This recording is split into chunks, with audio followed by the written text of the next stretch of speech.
hemos tocado en otras oportunidades. ¿De qué estamos hablando, hermanos? El legado, ¿cierto? El legado. Ahí se nos viene a la mente aquella lectura en Deuteronomio capítulo 5, capítulo 6, donde el Señor habla a cada uno en particular y la necesidad de instruir a quienes, a los hijos y aún a quienes, y aún a los nietos. Muy interesante eso, ¿cierto? Y veíamos también que hay una palabra clave desde el principio de la creación y hasta el sol de hoy. La Biblia nos habla todo el tiempo de esa palabra. ¿Cuál es? La obediencia, pero la obediencia tiene una contraria que es ¿qué? La desobediencia, y definitivamente son las dos únicas opciones que tiene un ser humano. Aún un creyente, porque hay creyentes que están en desobediencia. Entonces, o usted obedece o desobedece, no hay un punto medio. El tibio no existe en la Biblia, o sí existe, pero no es aceptado por Dios. ¿Estamos? Muy bien, hermanos. Y veíamos hace 8 días de un personaje maravilloso. ¿Quién era? ¿Quién era? Samuel. Pero habíamos empezado mirando de quiénes, de su familia. ¿Quién era la familia de Samuel? Era una familia ¿qué? De adoración, de oración, de santidad, de sujeción. Tanto Elcana, la misma Ana también, sujeta a su marido, sujeta, vamos a decirlo de alguna manera, al anciano. Estamos hablando de Elí en aquel momento, una reverencia, un respeto. Podíamos pensar entonces en una familia piadosa. Y llegarían a tener un hijo llamado como Samuel, que sirvió a Dios ¿cuánto tiempo? Toda la vida. Desde niño ministraba, desde joven, desde adulto, hasta su vejez. Y dice que juzgó a Israel todos los años que vivió. Qué enseñanza, qué personaje maravilloso, hermanos. Me encanta ese personaje. Y cuando pensamos en esa realidad de esa familia, de esa vida, encontramos que sigue habiendo un legado, que sigue habiendo otras generaciones, otra descendencia. Y ahí, hermanos, está la responsabilidad nuestra, porque ahí tenemos a nuestros hijos, algunos tienen nietos. ¿Y cuál es el legado que le hemos dejado? ¿Una carrera universitaria? ¿Una casa? ¿Un carro? Pues hombre, si pueden hacer eso, está bien, no es pecado. Pero hermanos, definitivamente el evangelio y el temor a Dios es el mejor legado que podríamos dejarle a nuestros hijos. Entonces ahí vamos, ¿cierto? Pensando en ese personaje maravilloso, Samuel, su familia, su vida de entrega total a Dios. Entonces, ¿cómo eran sus padres? Piadosos. ¿Cómo era Samuel? Piadoso. ¿Cómo serán sus hijos? Bueno, no lo hemos visto, pero lo vamos a ver en este momento. Vamos, primer libro de Samuel, y vamos a ir al capítulo 8 y vamos a pensar rápidamente. Vamos a tratar de hacer 2 personajes hoy, si es posible. Si no, miramos uno solo y el Señor ya mirará si nos dará la oportunidad de verlo en otro momento. Pero 1 Samuel 8:1. ¿Qué dice? Aconteció que habiendo Samuel, ¿qué? Envejecido, porque hermanos, dice un poeta paisa que nadie es eterno, ¿dónde? Y cualquiera, hermanos, está en el riesgo de envejecer y de morir, ¿cierto? Ahí algunos nos veíamos muy jóvenes, hace apenas unos añitos, esbeltos, por ahí no creíamos en nadie, la reina de belleza más hermosa, la cogen los años y hace su labor con ella, ¿sí o no? Ahí no hay cirugía, no hay dinero, no hay nada que valga. Pero este era un hombre, dijimos un hombre piadoso, Y también le llega la hora del relevo, hermanos. Hay un tiempo donde el pastor, el líder, el anciano, tiene la opción de ser relevado, ¿cierto? Esta mañana estamos mirando en 2 Timoteo, esa instrucción que Pablo le da a Timoteo, su hijo amado en la fe: te encarezco delante del Señor. Y más adelante dice: porque yo ya estoy para ser sacrificado. Terrible eso, ¿cierto? Anciano ya, encerrado, ya con un tiempo avanzado, pero sabiendo la responsabilidad de dejar un legado a otra persona. Y ahí estaba Timoteo, un joven que había sido de buen testimonio y que sin duda sabemos que hizo bien la tarea también. Y acá está: Samuel había envejecido y puso a sus hijos por jueces sobre Israel. Y el nombre de su hijo primogénito fue Joel, y el nombre del segundo Abías, y eran jueces en Berseba. Pero pienso en el privilegio también, ¿no? En el privilegio para un hijo recibir el legado de un padre, y pienso en los hijos. En los hijos. ¿Qué hemos recibido? ¿Qué queremos hacer con el legado que hemos recibido? Bueno, ahí está la gran responsabilidad para estos jóvenes, para estos que nombra la palabra de Dios. Un privilegio y una gran oportunidad.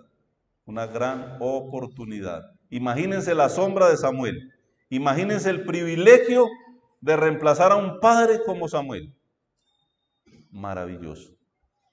Hermanos, pero tengo que seguir leyendo la Biblia, versículo 3. Pero. Y cuando hay un pero, ¿hay que hacer qué? Un pare. Un pero nos indica, hermanos, como una desviación ahí, como el parar a considerar qué pasó, qué sucedió. Y dice la palabra de Dios: pero que sí o que no. No anduvieron los hijos por los caminos de su padre. Antes, y ese antes quiere decir por lo contrario, o más bien, ¿qué hicieron? Se volvieron tras la avaricia, dejándose sobornar y pervirtiendo el derecho. Qué triste, hermanos. Qué triste el andar que hemos escrito en ese tablero cientos de veces. La práctica, la vida, el caminar de la persona. ¿Y cómo era el andar de estos muchachos? La práctica de ellos, el camino que sin duda Dios había trazado, que sin duda su padre les había trazado. El ejemplo, la vida de Samuel. ¿Qué le diría a esos muchachos? Y eso nos tiene que dejar también una enseñanza en esta mañana. Antes se volvieron tras la avaricia. Y la avaricia nos habla tengo dos definiciones, una bíblica, una secular. Simplemente dice la definición bíblica: ganancia injusta. Pero también hay otra definición que dice deseo incontrolable. También dice afán de poseer muchas riquezas. La avaricia, el deseo de tener, de acumular, de lograr cosas, ¿cierto? La sociedad de ahora es una sociedad de consumo que quiere tener y tener y tener y tener cosas, objetos que no necesitamos muchas veces. La avaricia. Y cuando hay avaricia, cuando hay deseo de tener cosas, nuestra mente se va desviando, nuestro corazón, que debe estar enfocada en Cristo, va mirando otras cosas, ¿cierto? Que nos llevan a desviarnos de lo que el Señor nos ha encomendado. La avaricia. ¿Y cuáles son los resultados, hermanos? ¿Cuáles son los resultados de querer poseer cosas que no necesitamos? ¿Qué hacían estos jóvenes? Dice que se dejaban sobornar. ¿Qué eran ellos? ¿Qué eran? Jueces. Y la palabra jueces sin duda nos tiene que hablar de justicia con un país, con una nación, con las necesidades de un pueblo, que traían sin duda las quejas, las necesidades. Hermanos, y hasta el sol de hoy, la injusticia, más en nuestro país, ¿cierto? La injusticia, el soborno, la corrupción, es algo que hasta el sol de hoy es muy frecuente, ¿cierto? En las personas que tienen a cargo la justicia. Pero hermanos, sabemos que un día el juez justo va a juzgar a los vivos y a los muertos. Y eso tiene que darnos consuelo, hermano, porque siempre estamos mirando lo que hay, ¿cierto? Los que ven noticias, la injusticia, la EPS, ¿cierto? La corrupción, un gobierno corrupto. Hermanos, nuestro gozo está porque tenemos al juez justo. Y un día va a juzgar todo esto, todo este sistema. Lo acabamos de cantar, ¿cierto? Aquel reino mundanal, aquellos imperios que caerán ante el juez justo. Pero estos muchachos, los hijos de Samuel, se dejaban sobornar. Y ahí quiero empezar a pensar en la responsabilidad de cada individuo. Usted jovencito, usted jovencita, que tienes un padre, una madre cristiana, usted tienes tu propia responsabilidad ante Dios. Un día Él va a juzgar a cada persona en particular por sus hechos, por lo que haya hecho en la vida, sea bueno o sea malo, dice la palabra de Dios. La responsabilidad entonces es personal. Estos tenían el mejor de los ejemplos con su padre. Y aquí los vemos desviados, torcidos, como decimos nosotros, tras la avaricia. Pero dicen también que pervertían. La palabra pervertir es desviar, según la Biblia, según esa palabra. Y secularmente buscaba la palabra pervertir y me encontré una definición, me gustó: hacer que una persona adquiera vicios y costumbres moralmente reprobables. Una buena definición. Hacer que una persona adquiera vicios y costumbres moralmente reprobables. Eso lo encontré incluso en Google. Eso es pervertir. Imagínense unos muchachos de estos en el liderazgo de una nación. Y se prestaban para ser sobornados. Claro que la nación se desvió. Claro que una nación que debería de ser diferente a las otras naciones se veía cada vez más corrupta. Había desánimo, había pobreza espiritual, había desconfianza en Dios. En general habían malos ejemplos en la nación. Israel se iba llevando cada vez a la decadencia, ¿cierto? A la pobreza moral, aún al caos de una nación que Dios un día dijo que fracasó porque le faltó conocimiento. Le faltó conocimiento de Dios. La desobediencia entonces empieza a verse tan notoria aquí en esta historia. Y el versículo 5, podemos pensar, vamos a leer versículo 5.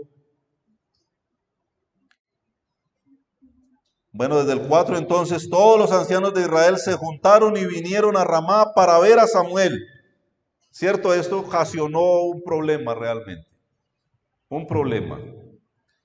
Y le dijeron: he aquí, tú has envejecido y tus hijos no andan en tus caminos. Por tanto, constitúyenos ahora un rey que nos juzgue, como tienen todas las naciones. Y siempre este versículo podemos pensar en la realidad de lo que sucedió, en la necesidad sin duda de un relevo, pero aún el pueblo reconocía la integridad de Samuel, ¿cierto? Porque dicen: no han andado en tus caminos, sabían quién era Samuel. Pero también era notoria la pecaminosidad y la mediocridad del relevo de sus hijos. Era notorio la mediocridad y la pecaminosidad de sus hijos. Pero también había la necesidad de alguien que juzgue. Y eso también era una realidad. Pero lo lamentable, hermanos, es a veces se pone a personas inadecuadas por la prisa, por una necesidad. Y aquí vemos algo muy lamentable y es el deseo de imitar otras naciones. Nosotros no estamos para imitar al mundo, no estamos para imitar una iglesia carismática, no estamos para imitar uno de estos que se llama profeta, que se llama apóstol en la actualidad, que son falsos hasta donde ya no más, payasos lamentables que existen en las iglesias carismáticas y aún en iglesias donde en ocasiones se predicó una falsa doctrina. El deseo de imitar lo que hay afuera, de lo que hay en el mundo. Hermanos, nosotros si estamos para imitar es a Cristo y poner la mirada en Él. No a los hombres, no a las mega iglesias, no las costumbres de ellos, pero sí a Cristo. Y ahí esta nación vino para decir a Samuel, mire, constitúyenos un rey como tienen las otras naciones. ¡Qué visión tan corta! Cuando Israel tenía el mejor de los reyes, el rey de reyes, el señor de señores. Y ahora querían cambiarlo por un hombre. Y esto es algo que produce la corrupción y la desobediencia del liderazgo. Hermanos, qué importante estar orando por el liderazgo, porque estamos expuestos aún al error, porque dice la palabra de Dios que el que crea estar firme, mire, que no caiga. Y constantemente pedimos oración, porque sin duda somos vulnerables. Y ahí están los riesgos. Pero dice el versículo 6 que no agradó. Samuel era un hombre recto. No agradó a Samuel esta palabra que dijeron, danos un rey que nos juzgue. Pero ¿qué hacía Samuel entonces? Oró a Jehová. Oró a Jehová. Y ahí está, hermanos, cuando hay conflicto, cuando hay problemas, cuando hay falta de comunión, aun cuando hay pecado, la iglesia, el pueblo, el liderazgo, tenemos la oración como la gran arma, la gran herramienta para poder confrontar lo que hay alrededor. Oró. Y nuevamente aquí podemos ver la dependencia y la confianza que Samuel tenía en Dios. Bueno, lo que generó entonces esta situación fue el inicio de la monarquía, ¿no? Primer rey de Israel, el pueblo dijo definitivamente queremos un rey. Ahí el hermano Germán nos viene hablando de los reyes, ¿no? Y cómo se dirigieron la mayoría de estos, como Dios lo había dicho, lo había anunciado. Y encontramos al primer rey de Israel, Saúl, aquel de la tribu de Benjamín, y lo pidieron en el tiempo de ellos y Dios lo permitió. No era la voluntad de Dios, porque Dios tiene una voluntad permisiva, hermanos. A veces pedimos cosas a Dios y queremos eso, y no es la voluntad de Dios, pero Señor, queremos eso. Y ahí está Dios, a veces, permitiendo cosas que no son su voluntad. Un rey que no era de acuerdo al corazón de Dios, pero Dios tenía uno que sería rey y que era de acuerdo a su voluntad, de acuerdo al corazón de Dios, que se llamaría David, ¿cierto? David.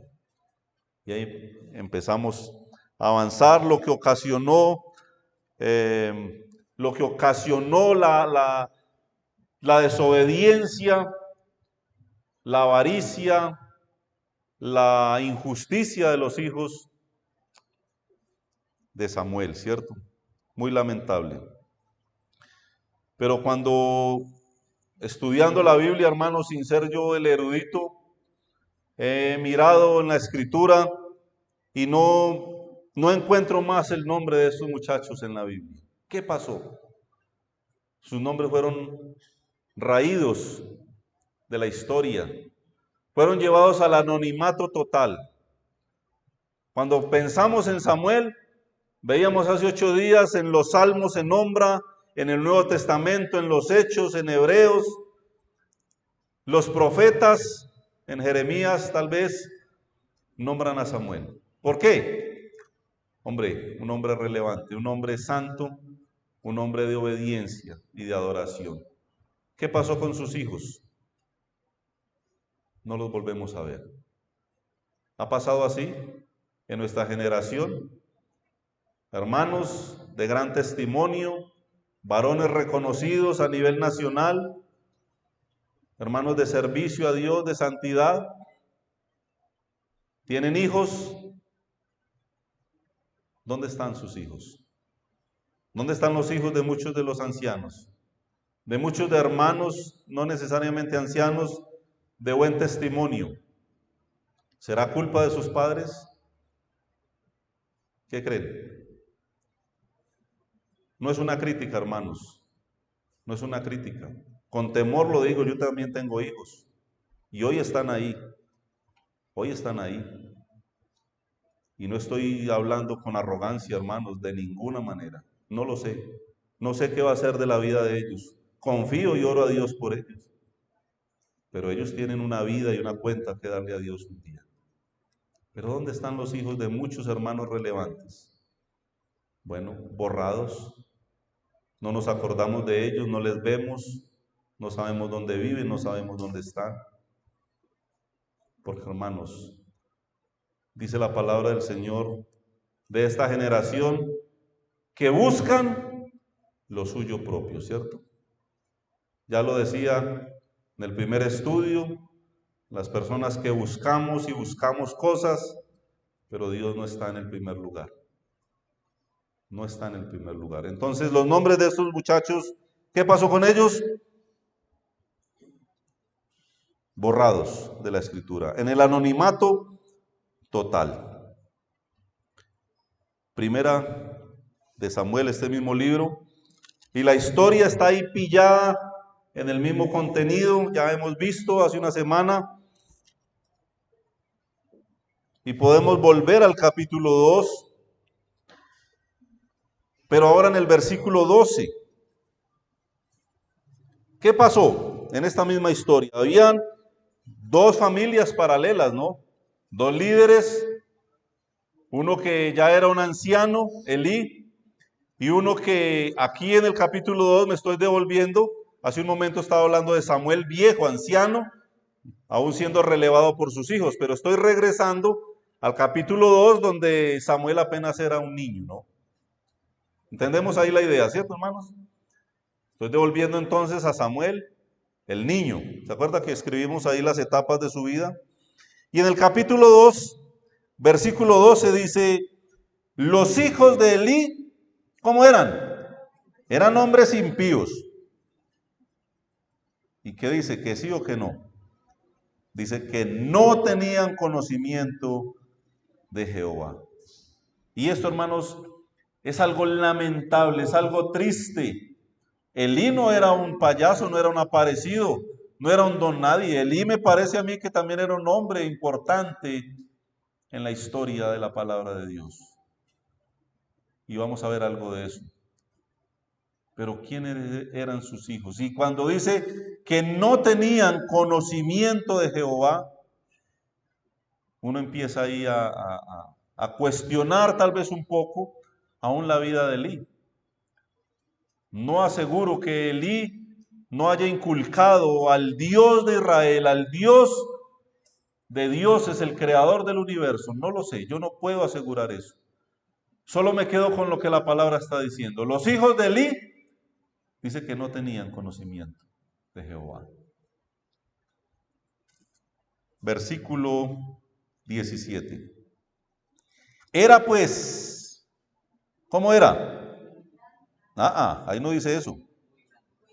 Mucho cuidado con lo que estamos leyendo. Ahí no dice que era grande. ¿Qué dice? Muy grande. Delante de Jehová el pecado de los jóvenes, porque los hombres menospreciaban las ofrendas de Jehová. Y aquí podemos pensar, hermanos, a veces podemos fijar una apariencia de nuestra vida, una fachada, podemos parecer muy santos,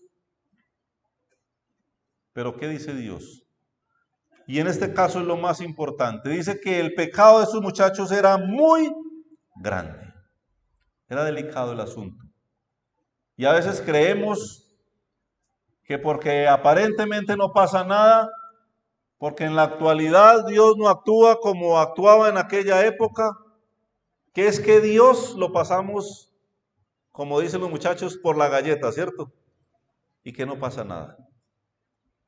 Pero la Biblia nos muestra algo diferente. Cuidado, hermanos, que el Dios al que servimos, que decimos que es un Dios de amor y es cierto, también es un Dios de justicia.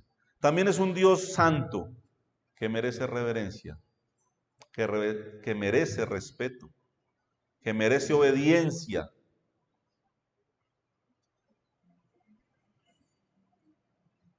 Hay un versículo que me encanta que dice, horrenda cosa es caer en manos del Dios vivo.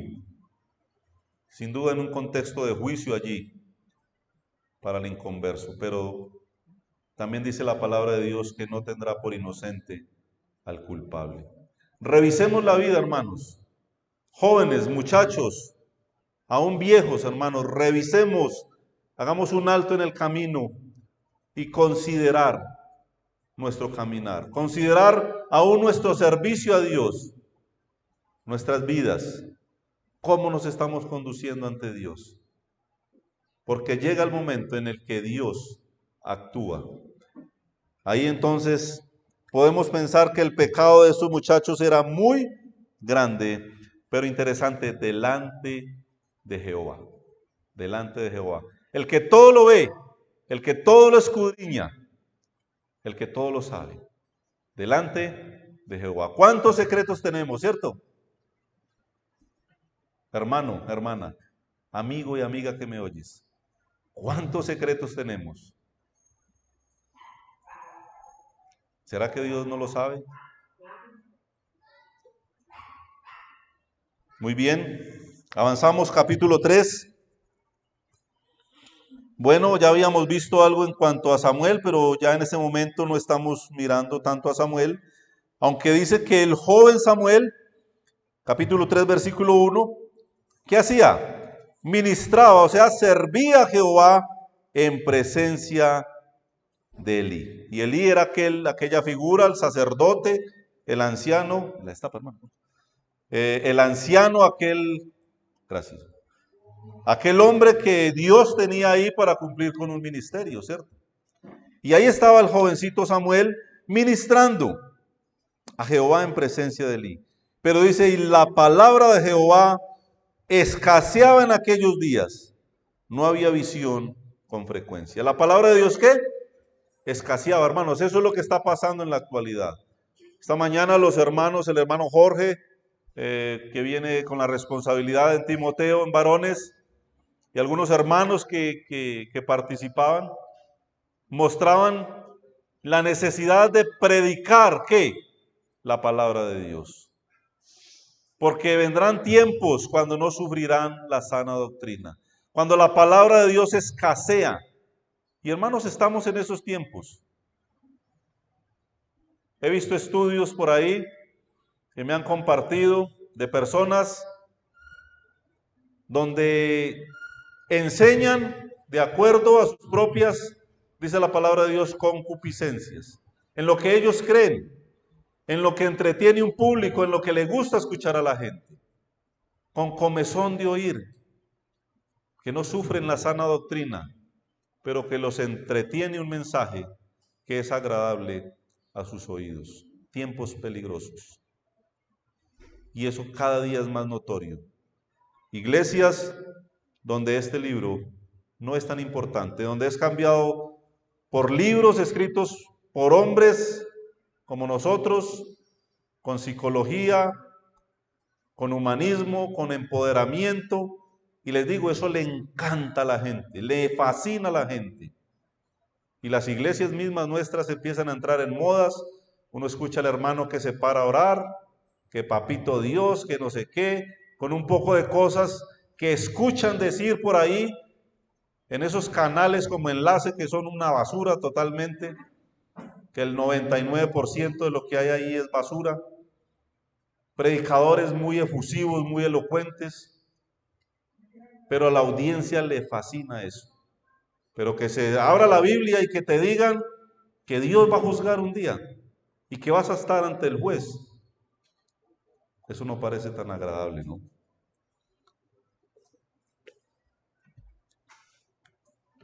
Bueno, entonces la palabra de Dios, ¿qué? Escaseaba. No había visión con frecuencia. Dice el versículo 11, capítulo 3, vamos a leer rápidamente. Y Jehová dijo a Samuel, ¿qué le dijo? He aquí, haré yo una cosa en Israel, que a quien la oyere le retiñirán, ¿cuántos? Ambos oídos. Aquel día yo cumpliré contra Elí, ¿cuántas? Todas las cosas que he dicho sobre su casa. ¿Su qué? Su casa, la casa. ¿Qué es la casa? Hermanos, a veces ignoramos la importancia del hogar. La casa. ¿Qué pasa en mi hogar? ¿Qué pasa en mi casa cuando cerramos las puertas? ¿Quiénes somos aquí en la iglesia? ¿Quiénes somos en nuestras casas? La intimidad de un hogar, de una casa, hermanos.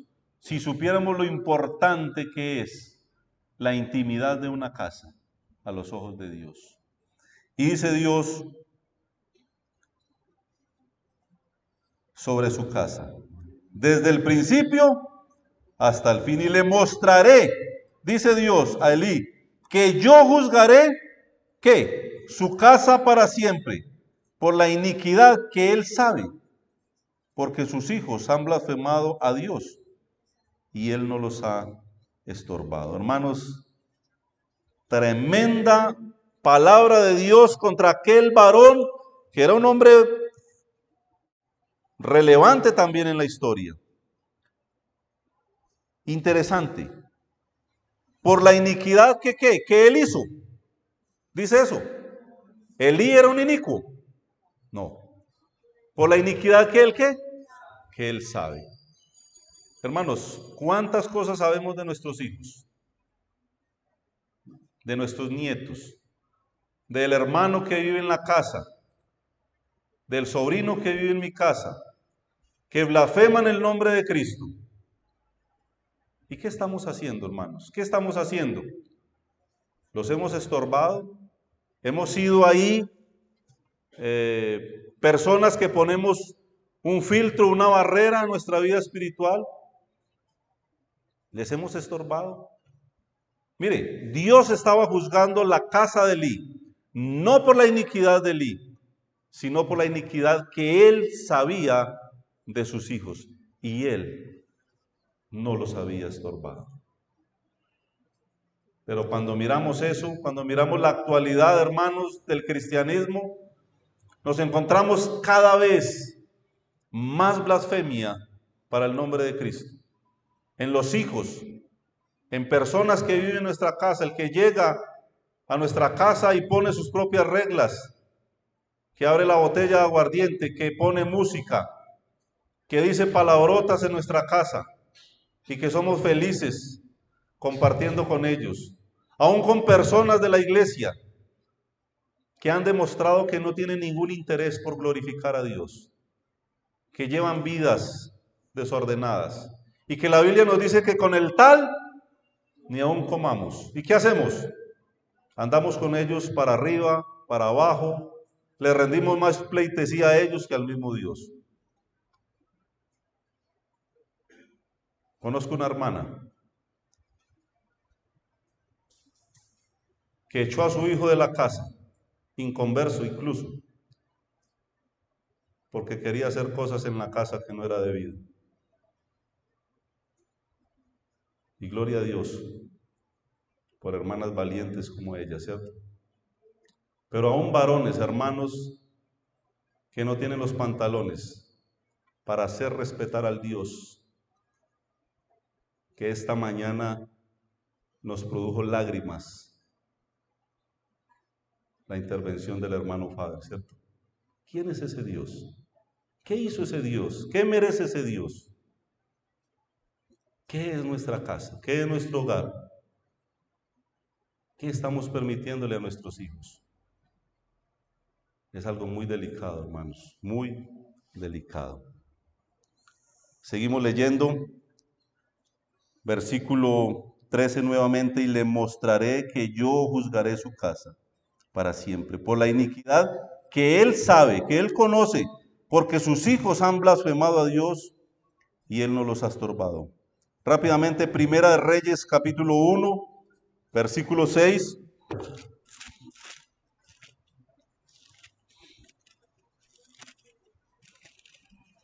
Algo similar, pero ya a David, que David es un personaje maravilloso, pero que si miramos la historia de David como padre, tiene muchas cosas que desear en cuanto a la crianza de sus hijos.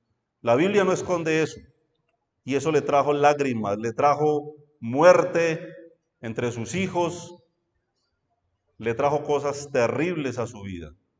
Primera de Reyes 1, ¿qué dijimos? 6. Bueno, desde el 5. Entonces Adonías, hijo de David, se rebeló diciendo, yo reinaré. Y se hizo de carros y de gente de a caballo, y de 50 hombres que corriesen delante de él. Y su padre, o sea David, ¿qué dice? Nunca le había entristecido en todos sus días con decirle, ¿por qué haces así? Además, este era de muy hermoso parecer y había nacido después de Absalón. Mire, David nunca le había entristecido, nunca le había redarguido, nunca le había dicho, ¿por qué haces esto? Alcahuete, un padre alcahuete. Y eso fue David, sin duda, en muchos aspectos de su vida, y la Biblia no lo oculta. Corrige al niño, ¿cierto? Dice la palabra de Dios.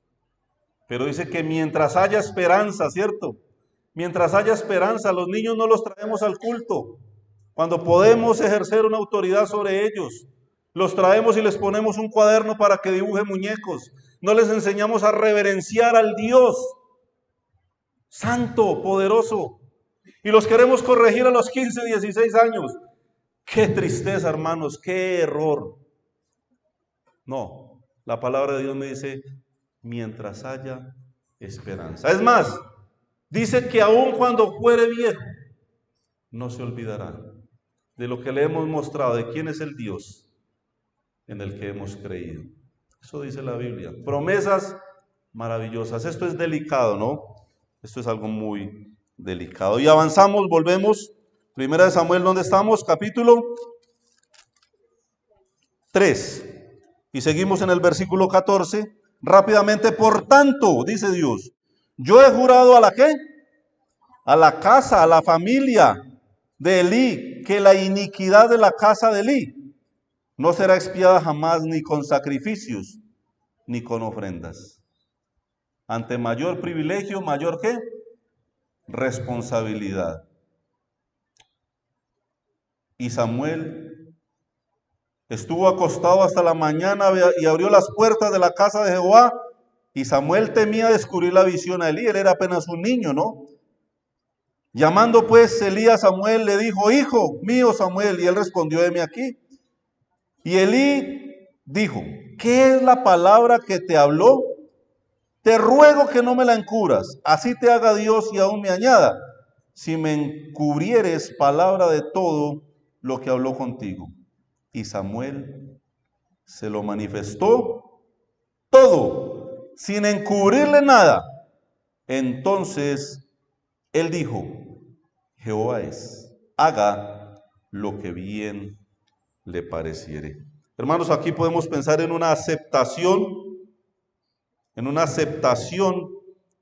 del juicio de Dios. Elí aún sabía que tenía que ser de esa manera. Y el capítulo 4, versículo 4 dice, y envió el pueblo a Silo y trajeron de allá el arca del pacto de Jehová, de los ejércitos que moraban entre los querubines, y los dos hijos de Elí, Ofni y Finés, estaban allí con el arca del pacto de Dios. Y en el contexto, una batalla contra los filisteos, Estaban perdiendo la batalla y ¿qué dijeron? Traigamos el arca, ahí está la presencia de Dios. Mucho cuidado, hermanos, porque a veces tenemos a Dios como un amuleto, como un talismán. Es que Dios me cuida en lo que yo decida que quiero hacer. Ahí está Dios, Él me cuida, yo soy su hijo y Él me va a cuidar siempre. No importa mi práctica, no importa mi caminar, yo soy un hijo de Dios y Él me va a cuidar siempre. Un amuleto, no el Dios que reverenciamos, sino un ¿qué? Un amuleto. Y ahí estaban embalados, estaban asustados, traen el arca. ¿Y qué pasó? Bueno, versículo 10, vamos a leer rápidamente hasta el 18. Pelearon pues los filisteos, ¿y qué pasó? Israel fue ¿qué? Vencido, y huyeron cada cual a sus tiendas. Y fue hecha, ¿qué? Muy grande mortandad, pues cayeron de Israel 30,000 hombres de a pie, y el arca de Dios fue tomada, y muertos los dos hijos de Elí. ¿Quiénes? Ovne y Finés. Se cumple la palabra de Dios, porque se cumple. Y corriendo de la batalla un hombre de Benjamín llegó el mismo día a Silo, rotos sus vestidos y tierra sobre su cabeza. Y cuando llegó, he aquí que Elí estaba sentado en una silla. ¿Qué estaba haciendo? Vigilando junto al camino, porque su corazón estaba temblando por causa del arca de Dios. Y esto me habla, hermanos, de que Elí era un hombre que tenía reverencia, que tenía celo por las cosas sagradas. El arca era la presencia de Dios ahí dentro del pueblo. Ahí moraba la presencia de Dios. Y se la habían llevado. Y Elí estaba ¿cómo? Temblando. Reverencia. Temor reverente por las cosas sagradas. Eso me habla bien de Elí como tal, de su vida ante Dios. Llegado pues aquel hombre a la ciudad y dadas las nuevas, toda la ciudad gritó. Cuando Elí oyó, versículo 14, el estruendo de la gritería, dijo, ¿qué estruendo de alboroto es este? Y aquel hombre vino a prisa y dio las nuevas a Elí. Era ya Elí de edad de 98 años, anciano, ¿no? Y sus ojos se habían oscurecido de modo que no podía ver. Dijo pues aquel hombre a Elí, yo vengo de la batalla, he escapado hoy del combate. Y Elí dijo, ¿qué ha acontecido, hijo mío? Y el mensajero respondió diciendo, Israel huyó delante de los filisteos, y también fue hecha gran mortandad en el pueblo. Y también tus dos hijos, Ovni y Finés, fueron muertos, y el arca de Dios ha sido tomada. Y el arca de Dios ha sido tomada. Hermanos, ¿qué hemos hecho con la gloria de Dios? ¿Qué hemos hecho con la persona maravillosa del Señor Jesucristo, con nuestro testimonio? Que se burlen de Dios, al que decimos que es santo, reverente y que murió su Hijo por nosotros. ¿Qué hemos hecho con el nombre de Dios, con nuestras vidas? Pero ¿saben una cosa interesante, hermanos? Versículo 18. Y aconteció que cuando él hizo mención del arca de Dios, Elí cayó hacia atrás de la silla al lado de la puerta y se desnucó y murió, porque era hombre viejo y pesado y había juzgado a Israel 40 años. Se desnucó, cayó y se desnucó. Pero ¿sabe cuándo se cayó? ¿Cuándo se estremeció? Ni siquiera cuando escuchó que sus hijos habían muerto. ¿Sabe cuándo pasó? Versículo 18. Cuando él hizo mención del arca de Dios. Nos habla eso, de un celo por las cosas sagradas. Y hermanos, quiero pensar, Elí tenía celo por esas cosas sagradas, en lo personal, pero Elí no fue radical con sus hijos, ni les exigió en su presencia una reverencia a Dios. Y ahí tenemos dos hombres, padres de familia, con una responsabilidad importante en la nación de Israel. Samuel, a diferencia de Elí, Nunca se habló de un juicio contra su casa, pero en el caso de Elí sí se habló de un juicio. Interesante, eso nos lleva, hermanos, a pensar que tenemos una gran responsabilidad, que no es responsabilidad nuestra el resultado de lo que pasa con estos muchachos. Ellos un día darán cuenta a Dios por sus decisiones.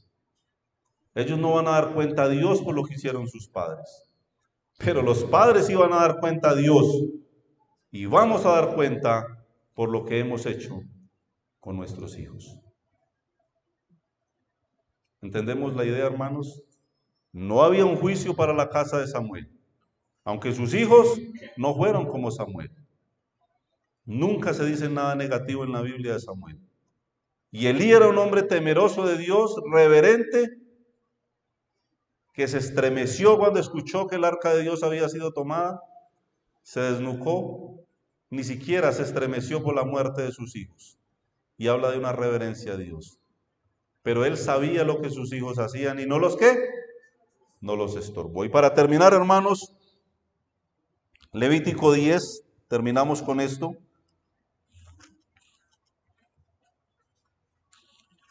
Y ahí pensamos en quién, en Aarón.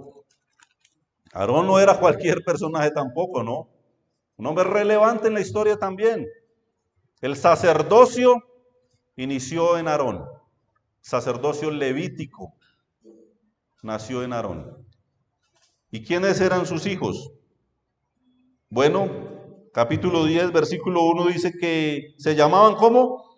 Nadab y Abiú, hijos de Aarón. Tomaron cada uno su incensario y pusieron en ellos fuego, sobre el cual pusieron incienso y ofrecieron delante de Jehová fuego extraño. Dice que él nunca les mandó. Esto me parece maravilloso, hermanos, que él nunca les mandó. Y a veces le ponemos cosas a lo que Dios manda. No, hermanos, es sencillo. Hacemos lo que Dios ¿qué? Mandó. Enseñamos lo que Dios ¿qué? Mandó. No hay que adornar nada de lo que Dios ha puesto. Y a veces queremos agregar, pero a Dios no le gusta eso. A Dios le gusta que sea lo que Él mandó. ¿Y qué pasó? Y salió fuego de delante de Jehová y los quemó. Y murieron delante de Jehová. Es delicado. Es delicado. De pronto Dios no actúa ahora de esa manera. Pero eso no quiere decir que vamos a burlarnos del Señor y que Él no va a actuar de alguna manera. Y murieron delante de Jehová.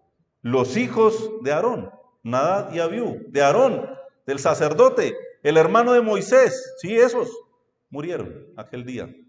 Versículo 3, bueno, Moisés le dice a Aarón lo que pasó. Entonces dijo Moisés a Aarón, esto es lo que habló Jehová diciendo, en los que a mí se acercan, me santificaré. ¿En quiénes? En los que a mí se acercan, me santificaré. Y en presencia de todo el pueblo seré glorificado. Dios lo que está diciendo aquí, mire, de mí nadie se va a burlar. El que se acerca a mí, ese tiene una bendición especial y seré glorificado en este pueblo. ¿Y qué pasó? ¿Qué hizo Aarón? ¿Qué hizo Aarón? Cayó. Mire, hermanos, la idea aquí, la actitud es muy similar a la de Elí. Jehová es, haga lo que bien le parezca, ¿cierto? Y aquí Aarón, ¿qué tuvo que hacer? Callar.